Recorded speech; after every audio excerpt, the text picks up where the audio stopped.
Now let's actually add something blue. Not this blue. This is not a good blue. Super saturated. By the way, some of you guys said like the whole saturation may be a bit too, like not a lot of stuff in reality is that saturated, so maybe not the best choice of colors we have or something. To that, my answer is I don't care. I don't care what reality is like, that's why I'm drawing something that is not real.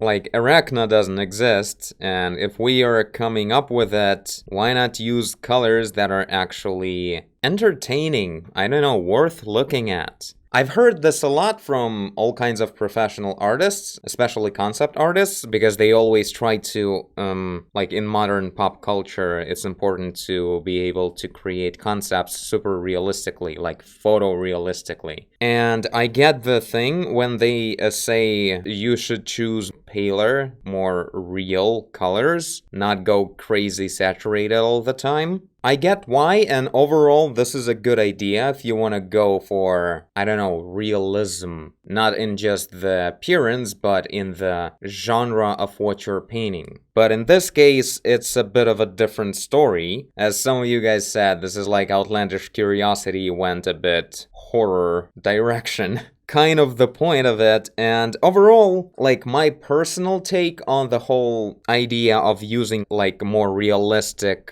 colors closer to like shades of gray, it's sort of like trying to hide or compensate your lack of knowledge or skill in creating a realistic rendering by just imitating it, knowing that usually the colors are more pale, so I'm gonna be using pale colors and stuff like that. Like, it's not really what realistic rendering needs, but it's a good way to kind of imitate, pretend that this is realistic just because we're more used to see subtle colors around us. But that's not necessary. You can, like, there are really colorful objects in reality around us. They don't look non-realistic, so that's not like a rule, but I mean, everyone probably gets that. But overall, I gotta say, like, on the opposite side, I do have some kind of phase lately that I want to use really, like, saturated colors and really strong contrast, so I don't know. I had my time working on really pale pictures, now it's time for the other kind.